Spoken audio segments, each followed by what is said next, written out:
आज मैं आप सभी को एक सत्य घटना के बारे में बताने जा रहा हूं। मेरे मित्र के पिता लाल सिंह बैंक में एक कर्मचारी थे। वह भूत प्रेत जैसी आत्माओं का बहुत मजाक उड़ाते थे। वह कहते थे कि शैतानी शक्तियों जैसी कोई चीज नहीं होती, और वह चाहे रात हो या दिन, जंगल हो या शमशान हो या फिर कोई कब्रिस्तान हो, वो जानबूझकर वहां पर घूमते रहते थे और बोलते थे कि देखो, अगर कोई आत्मा होती तो हमको परेशान जरूर करती। चाहे साधु हो या फिर चाहे मौलवी हो, उन लोगों की बातों का बहुत मजाक उड़ाते थे और उन्हें अभी तक कुछ नहीं हुआ था। एक दिन वो दोपहर के समय अकेले बैंक जा रहे थे। तभी उनको एक चौराहे पर नींबू पेड़, फूल और लाल कपड़ा रखा हुआ दिखा, जिसके चारों ओर हल्दी का एक घेरा बनाया हुआ था। और वह सोच में पड़ गए कि दोपहर में यहाँ पर यह सब सामान किसने चढ़ाया है। और वह मस्ती के मूड में साइकिल से नीचे उतरे और हल्दी से बने हुए घेरे के अंदर से नींबू, लाल कपड़ा और मिठाई भी उठा ली और साइकिल पर बैठकर हंसते हुए बैंक की ओर चले गए। वहां पहुंचकर काम करने में व्यस्त हो गए। तभी उन्हें भूख लगी और वह नाश्ता मंगा कर खाने लगे और उनको याद आया कि मेरे पास नींबू मिठाई भी रखी हुई है।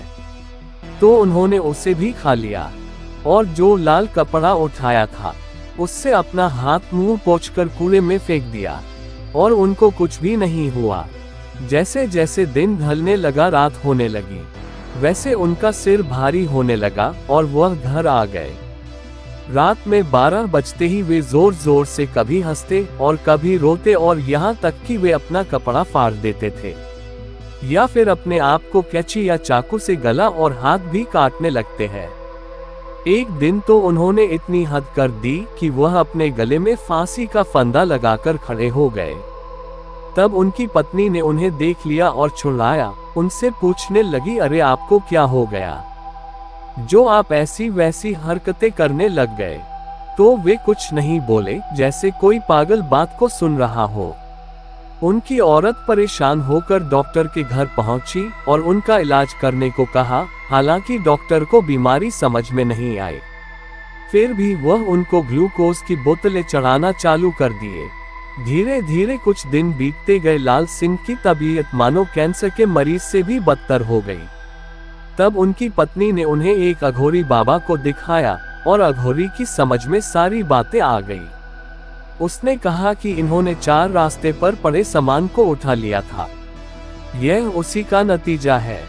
लाल सिंह की पत्नी ने पूछा, कैसे? तब अघोरी ने बताया कि 4 रास्ते पर एक आदमी ने किसी को झाड़ फूंक कर उसकी आत्मा को आजाद किया था, और जैसे ही उसने सारा सामान चढ़ाकर पीछे लौटा, वैसे ही ये वहां पहुंचकर सारा सामान उठाकर खा लिए होंगे।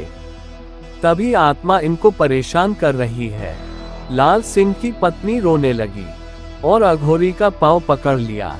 बोली, बाबा अब आपका ही सहारा है। अघोरी बाबा दुखी हो गए और बोले, ठीक है, पहले जाकर कुछ नया सामान खरीद कर लाओ, फिर मैं बताता हूँ। औरत ने पूछा, क्या लाऊं? फिर अघोरी ने बोला, जैसे नींबू, 1.25 किलो मिठाई, 1.25 मीटर लाल कपड़ा और एक फूलों का हार लेकर आओ, और यह सब अपने पति के हाथों में झूठा करवा कर हमें दे दो, तब हम देखते हैं कि हमसे क्या हो सकता है। जैसा अघोरी ने बताया, औरत ने वैसे ही किया। अघोरी ने पूजा पाठ संपन्न करने के बाद एक लोटा पानी लाल सिंह के चारों तरफ घुमा कर पी लिया और चले गए। लाल सिंह दिन प्रतिदिन सही होने लगे और उनको कुछ याद भी नहीं आया और वह एकदम स्वस्थ हो गए और अपने बैंक में काम फिर से चालू कर दिया। कहानी अच्छी लगे तो सब्सक्राइब कर देना, वरना तो डिसलाइक कर देना।